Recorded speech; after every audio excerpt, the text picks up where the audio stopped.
Welcome to our YouTube channel. आज हम पढ़ेंगे इस वीडियो में एलिमिनेशन रिएक्शन।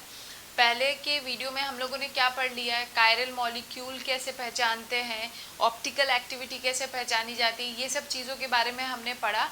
अब जो हैलो एल्केन और हैलो एरीन्स में एलिमिनेशन रिएक्शन आता है, हम उस चीज़ को समझेंगे।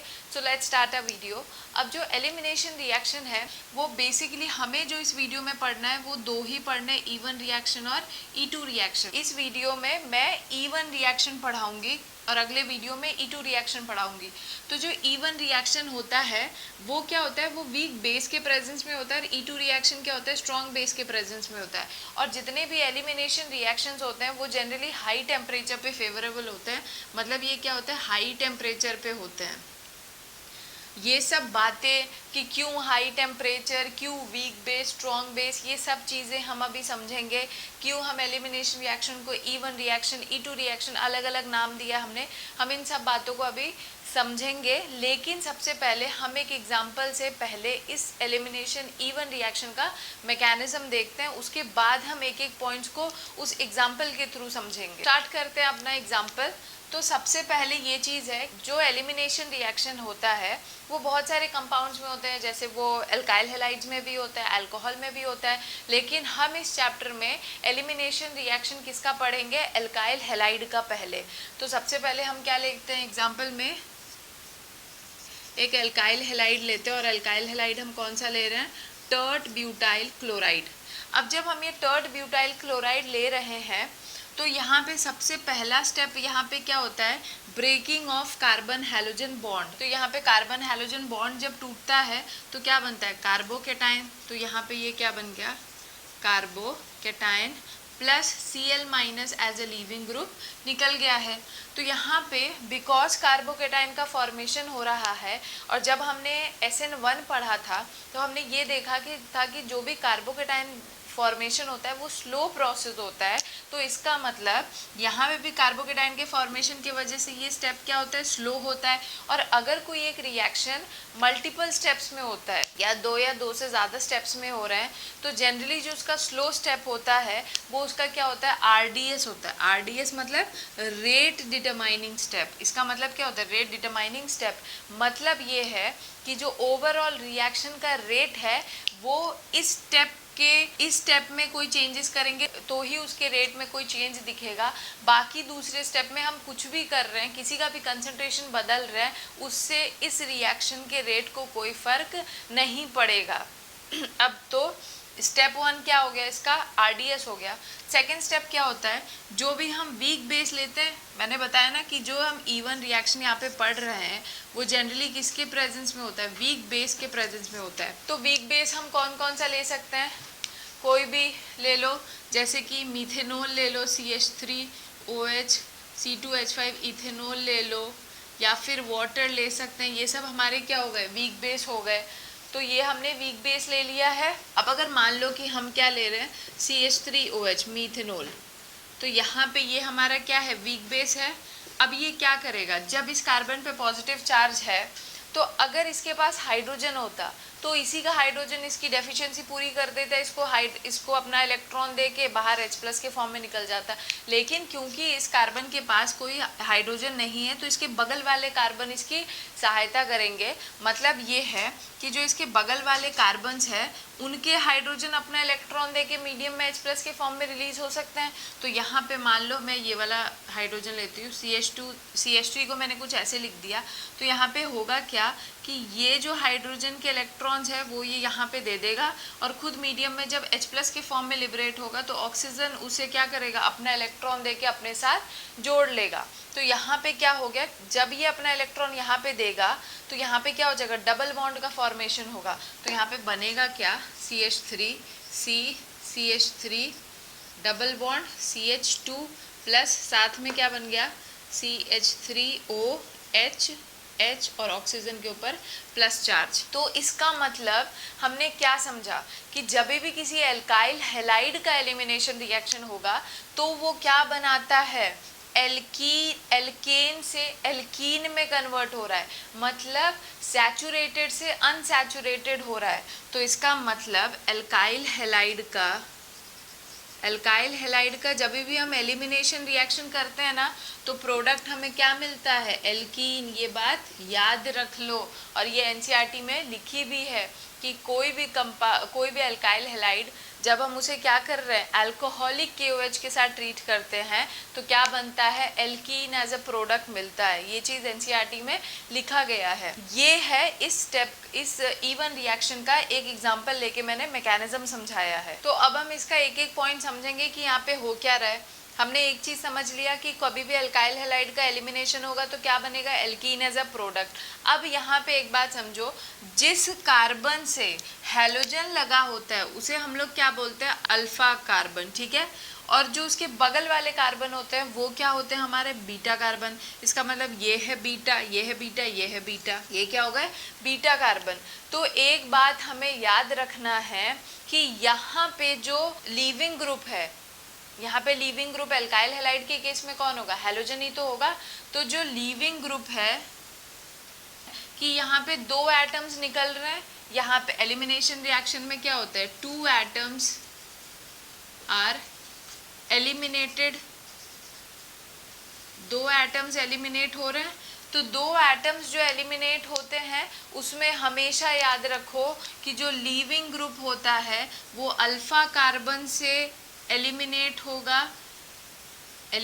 होगा और जो हाइड्रोजन होता है वो बीटा कार्बन से क्या होता है, एलिमिनेट होता है। इसीलिए इस रिएक्शन को हम लोग अल्फा बीटा एलिमिनेशन भी कहते हैं। इसके बहुत सारे नाम होते हैं, इसे हम लोग क्या बोलते हैं, अल्फा बीटा एलिमिनेशन भी कहा जाता है। ये इसका पहला नाम है।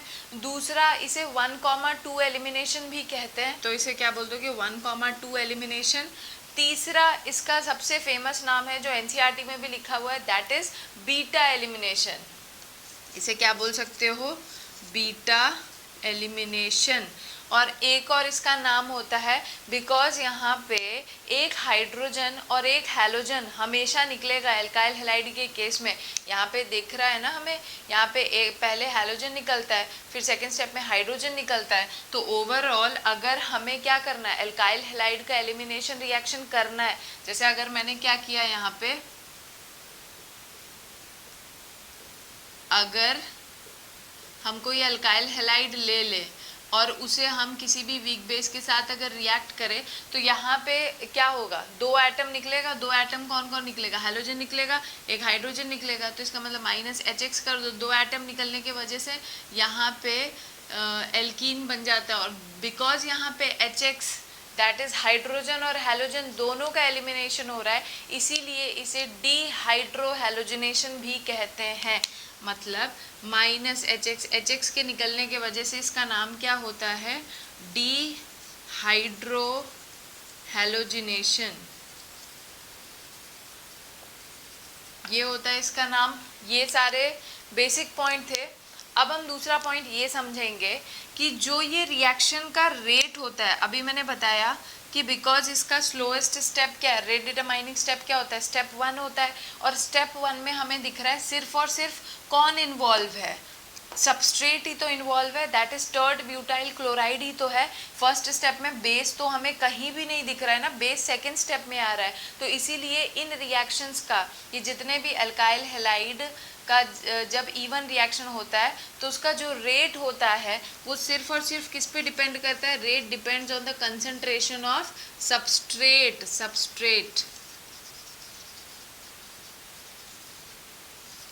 और यहाँ पे सबस्ट्रेट हमने लिया क्या है, टर्ट ब्यूटाइल क्लोराइड। बेस के कंसंट्रेशन से यहाँ पे एलिमिनेशन रिएक्शन को कोई फर्क नहीं पड़ेगा इवन के केस में। तो यहाँ पे क्या है, रेट क्योंकि किस पे डिपेंड कर रहा है, किस पे, टर्ट ब्यूटाइल क्लोराइड पे। तो इसका मतलब इस रिएक्शन का ऑर्डर क्या होगा, इसका 1, इस रिएक्शन का अगर हम ऑर्डर निकाले तो वो क्या निकल जाएगा, 1। इसीलिए इसे हम लोग क्या बोलते हैं, फर्स्ट ऑर्डर काइनेटिक्स। इसे क्या बोलते हैं हम, फर्स्ट ऑर्डर काइनेटिक्स। बिकॉज यहाँ पे एक ही मॉलिक्यूल इन्वॉल्व है, इसीलिए इसका मॉलिक्यूलैरिटी कितना हो जाएगा, 1। इसीलिए इसे यूनिमॉलिक्यूलर रिएक्शन भी कहते हैं। क्या बोलते हैं इसे, यूनिमॉलिक्यूलर रिएक्शन। इसीलिए इस एलिमिनेशन का नाम क्या है हमारा, इवन रिएक्शन। इवन रिएक्शन इसे इसीलिए कहते हैं बिकॉज इसका जो रेट है वो सिर्फ और सिर्फ एक ही के कंसंट्रेशन पे डिपेंड करता है, और वो भी किसके कंसंट्रेशन पे, सबस्ट्रेट के कंसंट्रेशन पे, ना कि बेस के कंसंट्रेशन। जितने भी इवन रिएक्शंस होते हैं उनमें बेस का कंसंट्रेशन आप कितना भी कर दो उससे कोई फर्क नहीं पड़ेगा, लेकिन अगर सबस्ट्रेट का कंसंट्रेशन बदलेगा तो इवन रिएक्शन के रेट पे डेफिनेटली असर पड़ेगा। इसीलिए इसे हम लोग इवन कहते हैं। ये फर्स्ट ऑर्डर काइनेटिक्स को फॉलो करता है, और दूसरा ये यूनिमोलिकुलर रिएक्शंस होते हैं। तो आई थिंक इतनी बातें समझ आ गई होगी। तो हम इसके आगे के पॉइंट्स को समझेंगे, उसके लिए हम ये पॉइंट्स ज़रा हटा देते हैं। अब हमें ये देखना है कि कोई भी स्पीशीज़ अगर किसी के पास अनशेयर्ड पेयर ऑफ इलेक्ट्रॉन है, जैसे कि अगर कोई स्पीशीज़ है, ये ए है, इसके पास क्या है, अनशेयर्ड पेयर ऑफ इलेक्ट्रॉन है, तो जितने भी अनशेयर्ड पेयर ऑफ इलेक्ट्रॉन्स वाले स्पीशीज़ होते हैं ना, वो दोनों की तरह बिहेव कर सकते हैं। They can behave as nucleophile as well as क्या, बेस। अब कौन कब कैसा बिहेव करेगा वो चीज़ हम कैसे पहचानते हैं, दोनों की टेंडेंसी क्या होती है, इलेक्ट्रॉन देने की। और अगर किसी स्पीशीज़ के पास अनशेयर्ड पेयर ऑफ इलेक्ट्रॉन है तो डेफिनेटली वो न्यूक्लियोफाइल की तरह भी बिहेव कर सकता है, वो बेस की तरह भी बिहेव कर सकता है। हमें पहचानना कैसे होगा कि कौन न्यूक्लियोफाइल की तरह बिहेव करेगा, कौन बेस की तरह, वो ये है कि न्यूक्लियोफाइल की तरह वो बिहेव करता है जब कोई पॉजिटिवली चार्ज कार्बन पे अटैक कर दे। मतलब अगर कोई स्पीशीज़ जिसके पास अनशेयर्ड पेयर इलेक्ट्रॉन है, अगर वो पॉजिटिवली चार्ज कार्बन पे अटैक करे तो वो क्या कहलाता है, न्यूक्लियोफाइल। और अगर वो H+ पे अटैक करता है तो वो क्या कहलाता है, बेस। ये तो हमें पहचानने का तरीका है। तो ये चीज़ हमने समझी। इसका मतलब all nucleophile are potentially bases and all bases are potentially जैसे हमने यहाँ पे CH3OH लिया था, जब ये वीक बेस की तरह बिहेव करता है तो क्या बनता है, एल्कीन बनता है हमारा प्रोडक्ट एलिमिनेशन पे। और एक और शर्त होना चाहिए कि टेम्परेचर यहाँ पे क्या होना चाहिए, हाई होना चाहिए। लेकिन अगर इसी रिएक्शन में OH-, अब OH- के पास क्या है, अनशेयर्ड पेयर ऑफ इलेक्ट्रॉन है ना, तो वो अगर यहाँ पे बेस की तरह बिहेव कर रहा है तो वो न्यूक्लियोफाइल की तरह भी तो बिहेव कर सकता है। तो अगर OH- यहाँ पे न्यूक्लियोफाइल की तरह बिहेव करने लग गया तो न्यूक्लियोफाइल की तरह बिहेव करने पे वो क्या करेगा, पॉजिटिवली चार्ज कार्बन को डायरेक्ट अटैक करेगा। तो हमारा प्रोडक्ट क्या बन जाएगा, CH3OH। तो इसका मतलब यहाँ पे क्या हो रहा है, हमारा सब्स्टिट्यूशन। इसका मतलब ये है कि जो एलिमिनेशन है और जो सब्स्टिट्यूशन होता है वो जनरली एक दूसरे के साथ compete करते हैं। और यहाँ पे अगर देखें तो कौन सा सब्स्टिट्यूशन हो रहा है, बिकॉज यहाँ पे कार्बोकेटाइन का फॉर्मेशन हो रहा है। और हमने पढ़ा था कि कार्बोकेटाइन का फॉर्मेशन किस में होता है, SN1 रिएक्शन में। तो ये सब्स्टिट्यूशन हो रहा है, और जनरली कौन सा सब्स्टिट्यूशन हो रहा है, SN1 रिएक्शन।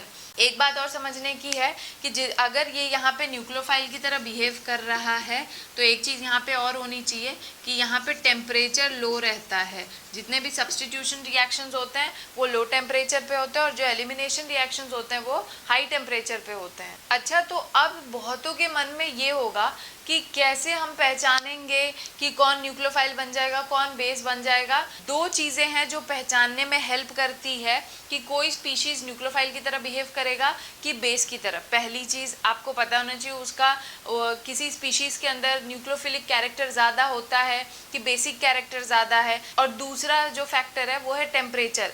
अगर नहीं पता है और हमें जैसे मीथेनॉल दे दिया और अगर हाई टेम्परेचर लिखा हुआ है तो जनरली हम ये बात समझ जाओ कि जो हाई टेम्परेचर होता है वो एलिमिनेशन को फेवर करता है, और जो लो टेम्परेचर होता है वो सब्स्टिट्यूशन को फेवर करता है।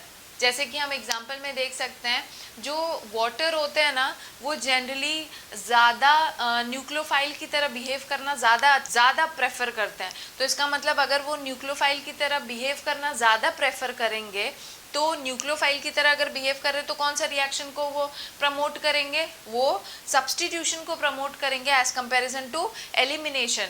तो अगर हम यहाँ पे वाटर यूज़ कर ले यही रिएक्शन, क्योंकि स्टेप 1 तक तो दोनों में सेम है ना, चाहे सब्स्टिट्यूशन हो चाहे एलिमिनेशन हो। सब्स्टिट्यूशन में भी मैं किसकी बात कर रही हूँ, SN1। तो दोनों में ही पहला स्टेप तो कॉमन है ना, तो सेकेंड स्टेप में डिसाइड होगा ना कि क्या बनना है प्रोडक्ट। तो अगर हम वाटर यूज़ करते हैं तो वाटर क्या करना ज़्यादा पसंद करता है, वो न्यूक्लियोफाइल की तरह बिहेव करना ज़्यादा, उसके अंदर न्यूक्लियोफिलिक कैरेक्टर ज़्यादा है, तो वो क्या करेगा, अगर टेम्परेचर लो हो जाएगा तो वो न्यूक्लियोफाइल की तरह बिहेव करेगा और पॉजिटिवली चार्ज कार्बन पे डायरेक्ट अटैक करके क्या बना लेगा, जो भी हमारा डिजायर सब्स्टिट्यूटेड प्रोडक्ट है। लेकिन अगर अल्कोहल ले लो, कोई भी अल्कोहल, और हाई टेम्परेचर कर देंगे तो वो क्या करेगा, एलिमिनेशन को प्रेफर करवा देगा एज कंपैरिजन टू सब्स्टिट्यूशन। तो इसीलिए बोला जाता है कि जितने भी एलिमिनेशन रिएक्शंस हैं और जो सब्स्टिट्यूशन रिएक्शन है वो एक दूसरे के साथ क्या करते हैं, compete करते हैं। और एक बात याद रखना, यहाँ पे सब्स्टिट्यूशन में भी out of the 2 substitution reaction यहाँ पे SN1 हो रहा है, ना कि SN2, बिकॉज कार्बोकेटाइन का फॉर्मेशन किस में होता था, SN1 रिएक्शन में। याद रखना है कि हाँ, ये जो इवन रिएक्शंस होता है ये वीक बेस के प्रेजेंस में ज़्यादा फेवरेबल होता है। क्यों, बिकॉज यहाँ पे ये रिएक्शन 2 स्टेप में हो रहा है।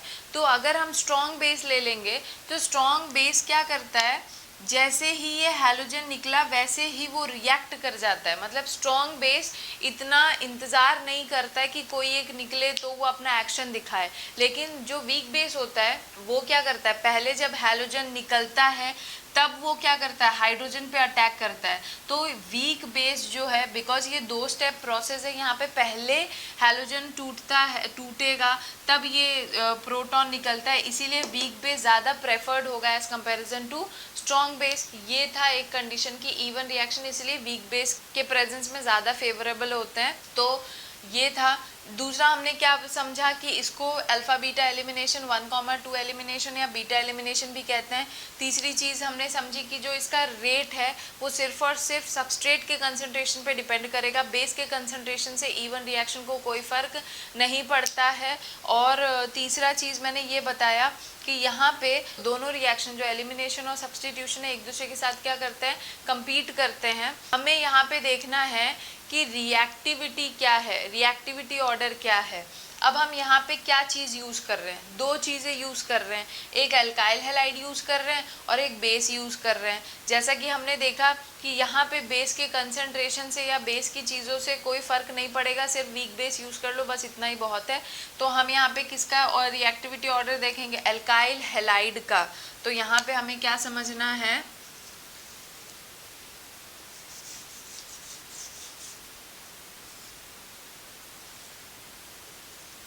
Order of reactivity of alkyl halide.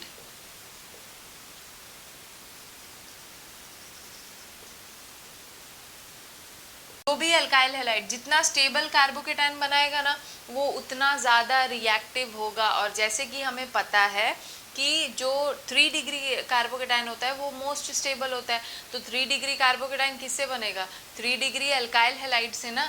तो इसका मतलब order of reactivity of alkyl halide क्या होगा, सबसे ज़्यादा रिएक्टिव होगा 3 डिग्री अल्काइल हैलाइड, फिर 2 डिग्री अल्काइल हैलाइड और फिर क्या होगा हमारा 1 डिग्री अल्काइल हैलाइड। मतलब यहाँ पे ऑर्डर ऑफ रिएक्टिविटी होगा 3 डिग्री अल्काइल हैलाइड, फिर क्या होगा 2 डिग्री अल्काइल हैलाइड और फिर क्या बनेगा हमारा 1 डिग्री अल्काइल हैलाइड। क्योंकि भाई जो स्पीशीज यहाँ कार्बोकेटाइन बना रहा है तो कार्बोकेटाइन का स्टेबल होना भी तो ज़रूरी है। अगर ये अनस्टेबल होगा तो ये रिएक्शन क्या करेगा, बैकवर्ड डायरेक्शन में जाने लगेगा। तो इसीलिए जो जितना स्टेबल कार्बोकेटाइन बनाएगा उस अल्काइल हैलाइड की ऑर्डर ऑफ रिएक्टिविटी उतनी ही ज़्यादा होगी। अब हमें समझना होगा इफेक्ट ऑफ लीविंग ग्रुप। तो यहाँ पे हम नेक्स्ट कौन से समझेंगे, इफेक्ट ऑफ लीविंग ग्रुप। क्या यहाँ पे लीविंग ग्रुप का कोई इफेक्ट है, तो हाँ डेफिनेटली। लीविंग ग्रुप कौन होता है, जो इलेक्ट्रॉन लेके रिएक्शन में बाहर निकल जाए। जैसे कि यहाँ पे क्या है, क्लोरीन क्या है हमारा लीविंग ग्रुप है। तो ये कार्बन हैलोजन बॉन्ड जितना जल्दी टूटेगा उतना जल्दी कार्बोकेटायन बनेगा और उतना जल्दी क्या करेगा, बेस उस पर अटैक करेगा। तो ये जो इवन रिएक्शंस है वो लीविंग ग्रुप पे डिपेंड करता है। जितना ज़्यादा हमारा अच्छा लीविंग ग्रुप होगा उतना फास्टर हमारा इवन रिएक्शन होगा। Better the leaving group, better the leaving group, faster will be even reaction। अब एक बात याद रखना है, stronger the acid weaker is the conjugate base. कोई एसिड जितना ज़्यादा स्ट्रॉन्ग होता है ना, stronger the acid weaker is the conjugate base. और जो बेस जितना वीक होगा बेटर द लीविंग ग्रुप, वो क्या होगा, उतना ही बेटर लीविंग ग्रुप होगा, बेटर द लीविंग ग्रुप। ये चीज़ हम समझ गए, जितना स्ट्रॉन्गर एसिड होगा उसका कॉन्जुगेट बेस क्या होता है, उतना वीक होता है, और जितना बेस वीकर होगा उतना अच्छा वो लीविंग ग्रुप होता है। ये सब चीज़ अब मैं डिटेल में नहीं बताऊंगी क्योंकि मैंने इसका वीडियो बना रखा है।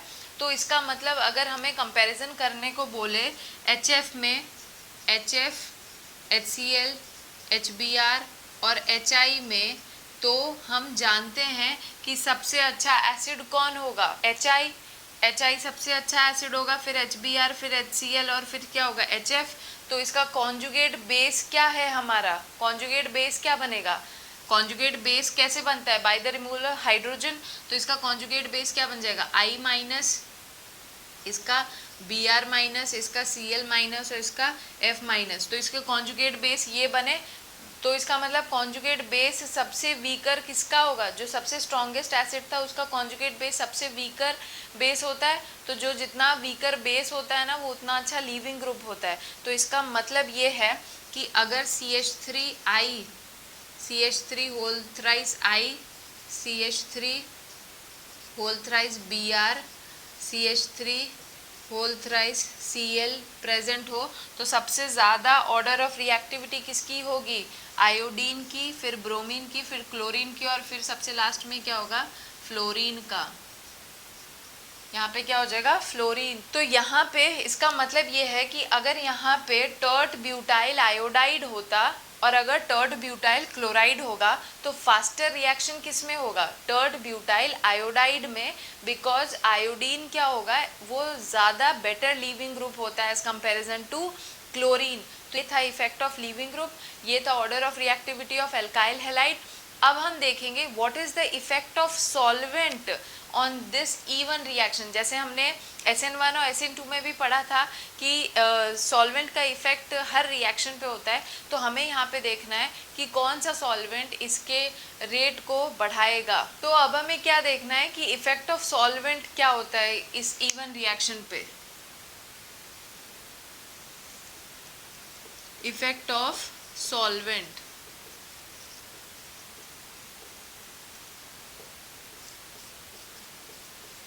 अब देखो आधे से ज़्यादा पॉइंट जो इवन एलिमिनेशन रिएक्शन होता है ना, इवन रिएक्शन, वो SN1 से बहुत हद तक उसके पॉइंट्स काफ़ी रिजेंबल करते हैं।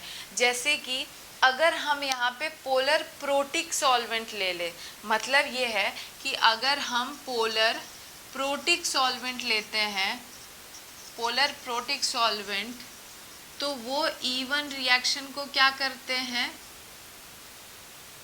सपोर्ट करते हैं। वो क्या करता है, इवन रिएक्शन को सपोर्ट करेगा। अब कैसे, कहने का ये मतलब है कि यहाँ पे क्या हो रहा है, कार्बोकेटाइन का फॉर्मेशन हो रहा है। कैसे, by the removal of halogen. अब हैलोजन रिमूव कैसे होगा, जब आप पोलर प्रोटिक सॉल्वेंट लोगे तो पोलर प्रोटिक कहने का क्या मतलब है, प्रोटिक वो होगा जो H+ देगा।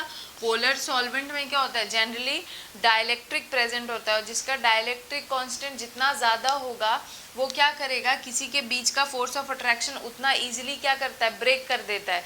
तो जैसे कि अगर हम यहाँ पे पोलर प्रोटिक सॉल्वेंट ले ले वाटर, अगर हम यहाँ पे वाटर ले लेते हैं तो वाटर क्या करेगा, उसका हाई डाइलेक्ट्रिक कांस्टेंट होता है ऑलमोस्ट 80 के अराउंड, यहाँ पे वाटर क्या करता है, इनके बीच का फोर्स ऑफ अट्रैक्शन ब्रेक करता है और क्लोरीन के अराउंड क्या करता है, क्लोरीन के अराउंड, बिकॉज इसके पास H+ है, वाटर के पास क्या है H+, तो वो क्लोरीन के अराउंड अपने आप को पूरा क्या करेगा, सराउंड कर लेगा। तो इसकी वजह से क्या होगा, कार्बोकेटाइन का फॉर्मेशन उतना फास्टर होगा। तो जितने भी पोलर प्रोटिक सॉल्वेंट्स होते हैं ना, वो इवन रिएक्शंस को प्रमोट करते हैं। जैसे कि अगर हमने वाटर यूज़ किया तो वाटर यहाँ पे क्या करेगा, इसको पूरा सराउंड कर लेगा, बिकॉज ये पार्शियल नेगेटिव है, ये हाइड्रोजन पे क्या होगा, पार्शियल पॉजिटिव चार्ज, तो यहाँ पे हाइड्रोजन बॉन्डिंग हो जाएगी। ये चीज़ मैंने अपने SN1 रिएक्शन में एक्सप्लेन कर रखा है। तो यहाँ पे क्या होगा, हाइड्रोजन बॉन्डिंग के वजह से ये इसको पूरा क्लोरीन को या जो भी हैलोजन होगा उसको क्या कर देगा, सराउंड कर लेगा। तो ये वापस इसके पास क्या हो, ये वापस इसके साथ कंबाइन नहीं कर सकता है। तो जितने भी पोलर प्रोटिक सॉल्वेंट्स होते हैं वो इवन रिएक्शंस को सपोर्ट करते हैं। अब हम यहाँ पे एक एग्जांपल लेंगे इस चीज़ को समझने के लिए कि एलिमिनेशन रिएक्शन होगा कैसे। जैसे कि एग्जांपल है 2-ब्रोमो 2-मिथाइल ब्यूटेन। अब अगर मैं इसे बनाऊं तो ये कुछ ऐसा बनेगा।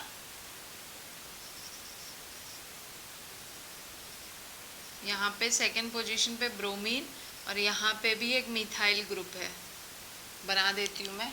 तो ये क्या है, 2-ब्रोमो 2-मिथाइल ब्यूटेन, मतलब methane, ethane, propane, butane, 4 carbon, second position पे हमारा ब्रोमीन लगा है, सेकेंड पोजीशन पे हमारा मिथाइल लगा है।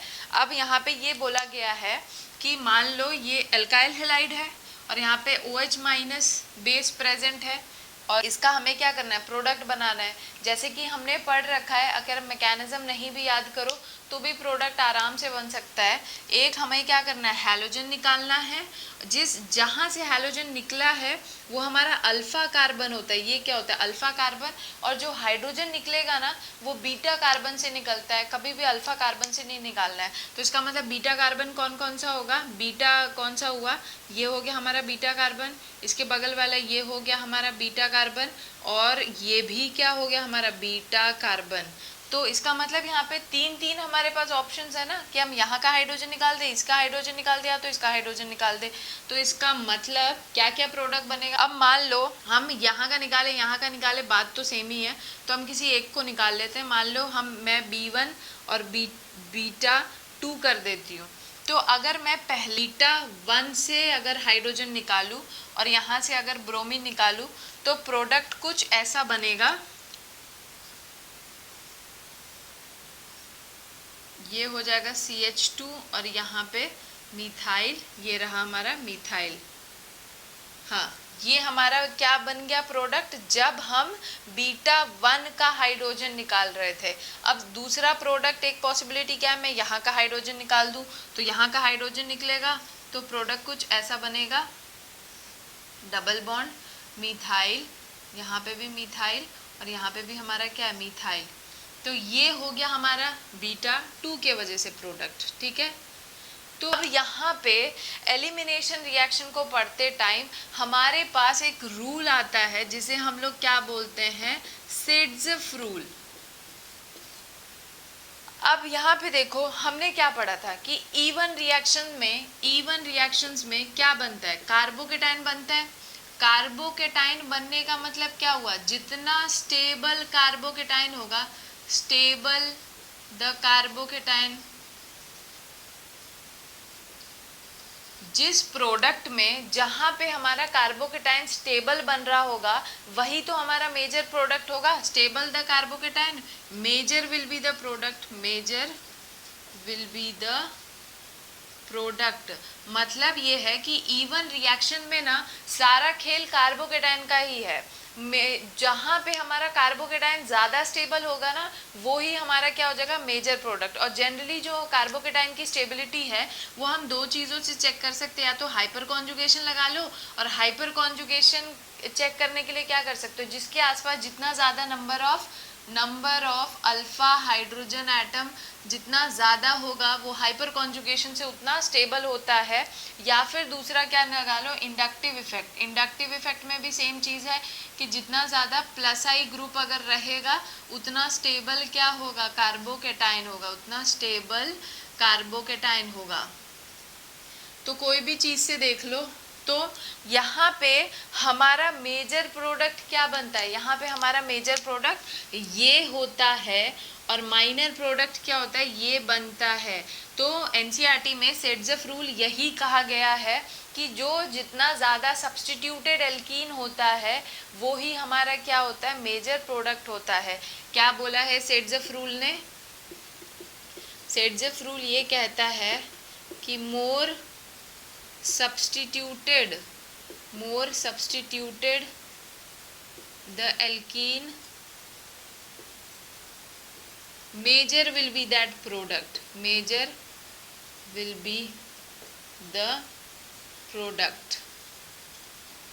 तो एक्सप्लेनेशन यही है ना। अगर हम इसको देखें तो ये ज़्यादा सब्स्टिट्यूटेड एल्कीन है ना, क्योंकि ज़्यादा सब्स्टिट्यूटेड एल्कीन का क्या मतलब है कि जहाँ भी डबल बॉन्ड प्रेजेंट है उसके आसपास ज़्यादा नंबर ऑफ ग्रुप्स अगर लगे हो वहाँ पे कार्बोकेटाइन ज़्यादा स्टेबल बना होगा। यहाँ पे जो भी कार्बोकेटाइन बन रहा होगा, जो पॉजिटिव चार्ज है वो क्या हो रहा होगा, कितने ग्रुप से कम हो रहा होगा, वहाँ पे देने वाले उसको 3 प्लस आई ग्रुप लगे हुए हैं।